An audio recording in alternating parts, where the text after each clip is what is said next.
Shri સ્ટડીઝના current અફેરમાં તમારું સ્વાગત છે। હું મેઘના ખત્રી 4th મેના દેશ વિદેશના સમાચારોથી તમને વાકેફ કરાવીશ, જે તમને સરકારી સ્પર્ધાત્મક પરીક્ષાઓમાં ખૂબ જ ઉપયોગી થશે। આવો જાણીએ આજના મુખ્ય સમાચાર। Stockholm International Peace Research Institute સિપ્રીમાં વૈશ્વિક સ્તરે સૈન્ય પાછળ ખર્ચાતા આંકડા રજૂ થયા। દેશના તમામ મોટર્સ વ્હીકલ્સનું રજિસ્ટ્રેશન થોડા સમય માટે સ્થગિત કરવામાં આવ્યું। જળવાયુમાં પરિવર્તનના પગલે પ્રાકૃતિક ગ્લેશિયરો પર ઘેરી અસરો પડશે તેવી વૈજ્ઞાનિકોએ ચેતવણી આપી। પોંડિચેરીમાં રાજ્યપાલના વધતા જતા રાજકીય હસ્તક્ષેપથી મદ્રાસ હાઈકોર્ટે ટકોર કરી। આવો જાણીએ સમાચાર વિગતવાર। Stockholm International Peace Research Institute સિપ્રીમાં વૈશ્વિક સ્તરે સૈન્ય પાછળ ખર્ચાતા આંકડા રજૂ થયા। સિપ્રીના આંકડાઓ અનુસાર ભારતે સેના પાછળ સૌથી વધુ ખર્ચ કરનાર દેશોની યાદીમાં 2018ની સાલમાં ચોથું સ્થાન લીધું હતું, જે 2017ની સાલમાં પાંચમું સ્થાન હતું। 2018માં ભારતે પોતાનો સૈન્ય ખર્ચ 3.1% વધારીને $66.5 અબજ કર્યો હતો, જે સમગ્ર દુનિયાના કુલ સૈન્ય ખર્ચના 3.7% હતો।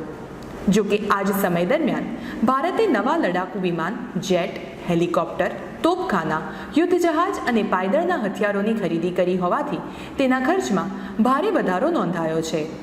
વૈશ્વિક સ્તરે 2018માં કુલ સૈન્ય ખર્ચના 60% ખર્ચનો કુલ 5 દેશો ભોગવે છે, જે આ મુજબ ક્રમમાં છે: પહેલું અમેરિકા, બીજું ચીન, ત્રીજું સાઉદી અરેબિયા, ચોથું ભારત અને પાંચમું ફ્રાન્સ। ભારતના પડોશી રાષ્ટ્ર ચીને 2018માં પોતાનો સૈન્ય ખર્ચ 5% વધારીને $250 અબજ કરેલ છે, જે વૈશ્વિક સૈન્ય ખર્ચના 14% છે।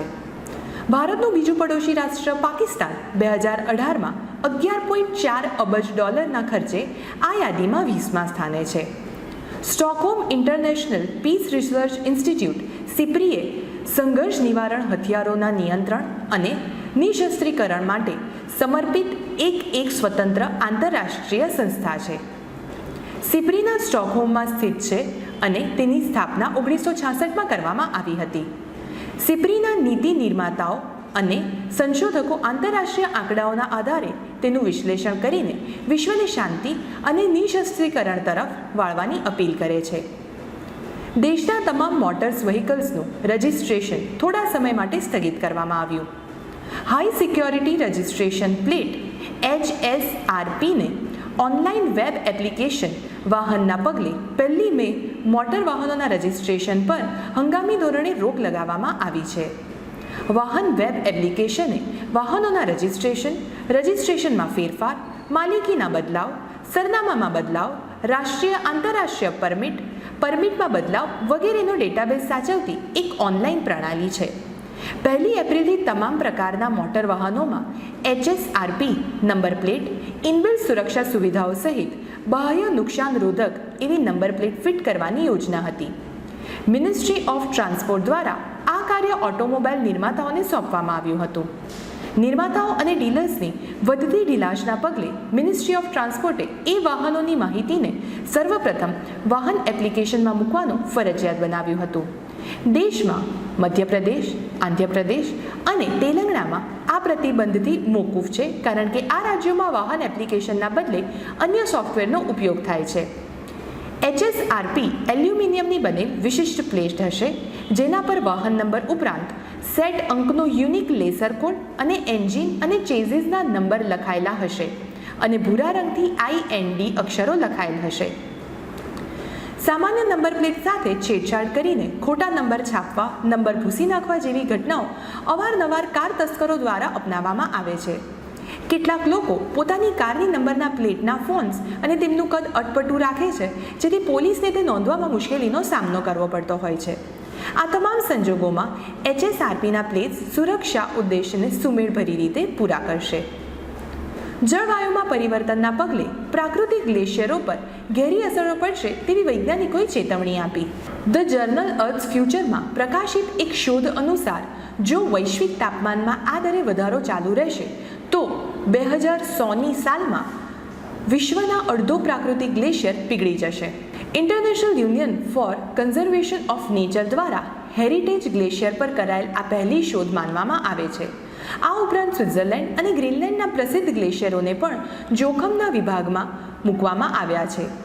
આ તારણ ગ્લેશિયરોની વર્તમાન સ્થિતિ, તાપમાનની વૃદ્ધિ અને કાર્બન ઉત્સર્જનના દરના અવલોકન પરથી કાઢવામાં આવ્યું છે. કુલ 46 પ્રાકૃતિક ગ્લેશિયરોમાંથી 21 ગ્લેશિયરોનો નષ્ટ થઈ જવાની સંભાવના વર્તાઈ છે, જેમાં હિમાલયના ખુમ ગ્લેશિયરનો પણ સમાવેશ થાય છે. આર્જેન્ટિના સ્થિત લોસ ગ્લેશિયર્સ નેશનલ પાર્ક, અમેરિકાના વોટરટન ગ્લેશિયર ઇન્ટરનેશનલ પાર્ક, કેનેડાના રોકી માઉન્ટેન્સ અને ઓલિમ્પિક નેશનલ પાર્ક જેવા સ્થળોએ 70% બરફની કમીની સંભાવના વર્તાઈ છે. આ ઘટના એ ખતરાની ઘંટડી સમાન છે. તમામ દેશોએ જળવાયુ પરિવર્તન એટલે કે ક્લાઇમેટ ચેન્જ સામે પોતાના પ્રયત્નો મજબૂત કરીને ભવિષ્યની પેઢીઓ માટે આ પર્યાવરણ સુરક્ષિત કરવાની તાતી જરૂર છે. કાર્બન ઉત્સર્જન એટલા ભયજનક સ્તરે છે કે હાલથી જ ઉત્સર્જન ઓછું કરવામાં આવે તો પણ ફક્ત 8 ગ્લેશિયરોને બચાવી શકાય તેમ છે. સાંસ્કૃતિક દ્રષ્ટિ ઉપરાંત ગ્લેશિયરોની સમાપ્તિ મીઠા પાણીની તંગીને વધુ આકરી બનાવશે. આ ઘટનાથી દરિયાના પાણીના સ્તરોમાં વધારો થશે અને આબોહવાની પેટર્નમાં અણધાર્યા પરિવર્તનો આવશે. International Union for Conservation of નેચરે પર્યાવરણ સંરક્ષણની દિશામાં કામ કરનાર વિશ્વનું સૌથી જૂનું અને મોટું સંગઠન છે. તેની સ્થાપના 5 ઓક્ટોબર 1948માં ફ્રાન્સમાં થઈ હતી અને જેનું મુખ્ય કાર્યાલય સ્વિટ્ઝરલેન્ડના ગ્લાન શહેરમાં આવેલું છે. પોંડિચેરીમાં ઉપરાજ્યપાલના વધતા જતા રાજકીય હસ્તક્ષેપથી મદ્રાસ હાઈકોર્ટે ટકોર કરી. મદ્રાસ હાઈકોર્ટે કેન્દ્ર શાસિત પ્રદેશ પોંડિચેરીમાં ઉપરાજ્યપાલના રાજકીય કામગીરીમાં વધતા જતા હસ્તક્ષેપ પર નિયંત્રણ લાદીને જણાવ્યું હતું કે રાજ્યમાં ચૂંટાયેલ સરકારની હાજરીના પગલે ઉપરાજ્યપાલે વહીવટી કાર્યોમાં અવરોધ ઊભો ના કરવો જોઈએ. આ વધતો જતો હસ્તક્ષેપ રાજ્યમાં બે સમાંતર સરકારો ચાલતી હોવાની પ્રતીતિ કરાવે છે. ન્યાયાલયના ઉલ્લેખ મુજબ કેન્દ્ર સરકાર અને ઉપરાજ્યપાલે સત્તાના પૃથક્કરણના સિદ્ધાંતનું પાલન કરવું જોઈએ, અન્યથા આ ઘટનાઓ ભારતીય બંધારણની લોકતાંત્રિક ભાવનાઓની વિરુદ્ધમાં જશે. દિલ્હી અને પોંડિચેરી બંને કેન્દ્ર શાસિત પ્રદેશોમાં ચૂંટાયેલી સરકાર છે. આમ છતાં બંધારણીય દ્રષ્ટિએ અનુચ્છેદ 239A અને 239AA અંતર્ગત દિલ્હીના ઉપરાજ્યપાલ પોંડિચેરી કરતાં વધુ સત્તા ધરાવે છે. કાર્યકારી શક્તિ ઉપરાંત દિલ્હી રાજ્યપાલ અમુક વિશેષ અધિકારો ભોગવે છે, જે અંતર્ગત તે સાર્વજનિક ક્ષેત્ર, પોલીસ અને જમીન સંબંધી પ્રશ્નોના ઉકેલ લાગુ કરી શકે છે. તેઓ અનુચ્છેદ 239 અંતર્ગત રાષ્ટ્રપતિના સીધા આદેશને તે રાજ્યના મુખ્યમંત્રી સાથે પરામર્શ કરીને લાગુ કરી શકે છે. બંધારણમાં દિલ્હીની રાજ્ય સરકારને 239, 239AA સાથે સાથે રાજધાની ક્ષેત્ર અવનિયમ 1991 મુજબ કાયદો અને વ્યવસ્થા, પોલીસ તંત્ર, જમીન સંબંધી પ્રશ્નો સિવાય તમામ અધિકાર પ્રાપ્ય છે, જ્યારે પોંડિચેરી રાજ્ય વિધાનસભા કોઈ પણ મુદ્દે કાયદો ઘડી શકે છે. જો રાજ્ય સરકાર અને કેન્દ્ર સરકારના કાયદા વચ્ચે વિરોધાભાસ પેદા થાય તો કેન્દ્ર સરકારના કાયદાને પ્રાથમિકતા અપાશે. હાઈકોર્ટના જણાવ્યા મુજબ પોંડિચેરીના ઉપરાજ્યપાલ પાસે રાજ્ય સૂચિના વિષયો પર સ્વતંત્ર રીતે નિર્ણય લેવાની કોઈ સત્તા નથી અને કોઈ પણ પગલું ઉઠાવતા પહેલા રાજ્ય સરકાર સાથે ચર્ચા વિચારણા આવશ્યક છે. નામદાર કોર્ટના જણાવ્યા અનુસાર ઉપરાજ્યપાલનું એ કર્તવ્ય છે કે તેઓ રાજ્ય સરકારના મંત્રીઓ સાથે સમન્વય બનાવીને કામ કરે અને તેમના અધિકાર ક્ષેત્રોમાં આવતા કાર્યોમાં વારંવાર દખલ અંદાજી ન કરે. ન્યાયાલયનું આ પગલું આવકારદાયક છે, કારણ કે સૌથી મોટો પડકાર સત્તાના વિતરણની વ્યવસ્થામાં આવતી મુશ્કેલીઓ દૂર કરવાનો છે કે જેથી કેન્દ્ર સરકાર અને તેના ઘટકોની સ્વાયત્તા પર નિયંત્રણ રાખી શકાય અને સુશાસન જાળવી શકાય. આજના સમાચાર અહીંયા સમાપ્ત થાય છે. વધુ જાણકારી માટે આ વિડીયોને લાઇક, શેર અને ચેનલને સબસ્ક્રાઇબ કરો. Thank you.